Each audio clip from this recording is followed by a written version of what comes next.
ప్రజలన్నీ గమనిస్తున్నారు. రాష్ట్రం దివాలా తీసిందని దివానా మాటలు మాట్లాడతావు. అనుముల రేవంత్ రెడ్డి గారి కుటుంబం ఆస్తులు ఎట్లా పెరుగుతున్నాయి నువ్వు అదన్నా చెప్పు సీక్రెట్ మాకు. మీరు ముఖ్యమంత్రి కాగానే మీ అనుముల ఫార్ములా సీక్రెట్ సాస్ ఏదైతుందో అదేదో మా ప్రభుత్వానికి మొత్తం ప్రజలకు కూడా చెప్తే మంచిది కదా. ముఖ్యమంత్రి అయిన 6 నెలల లోపలనే మీ అన్న అనుముల జగదీశ్వర్ రెడ్డి గారు 1000 కోట్ల పెట్టుబడి పెడతా అని మీతో ఒప్పందం కుదుర్చుకుంటాడు.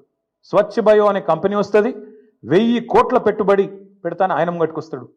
మీ అల్లుడు వెంకట నరసింహారెడ్డి అనుకుంటా ఆయన పేరు, ఇంకేదో ఉన్నది పేరు, ఆయన కొన్ని వేల కోట్లతోని ఫార్మా కంపెనీ పెడతా అని చెప్పి లగచర్లకు వస్తాడు. దానికోసం నువ్వు కొడంగల్లో రైతుల భూములు గుంజుకుంటావు. ఎక్కడికి వెళ్ళి వచ్చినాయి 1000 కోట్లు మీ అన్నకు మీ అల్లుడికి? మీ అల్లుడు వారి తండ్రి మీ వియ్యంకుడు మొత్తంగా అప్పుల్లో ఉండే కంపెనీ మొత్తం అప్పు రైట్ ఆఫ్ అయిపోయింది. మీరు అధికారంలోకి రాగానే మీ వియ్యంకుడి కంపెనీ యొక్క అప్పులన్నీ రైట్ ఆఫ్ అయిపోయినాయి కేంద్ర ప్రభుత్వం దయతోని. మీ జూబ్లీ హిల్స్ ప్యాలెస్ ఏదైతే ఉన్నది ఇలా రేవంత్ రెడ్డి గారు ఎక్కడి నుంచి అయితే వర్క్ ఫ్రం హోమ్ చేస్తున్నాడో 3 ఇంతలు పెరిగింది. పెద్దమ్మ గుడి దాకా వచ్చిందట, కొద్దిగా అయితే ఇవతలకు వస్తుందేమో.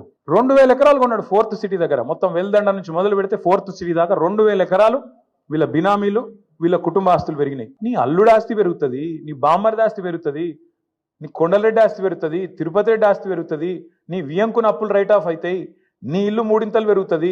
కానీ రాష్ట్రం మాత్రం సంకనాకిపోతుంది, దివాలా అయిపోతుంది. ఎట్లయితుంది మరి?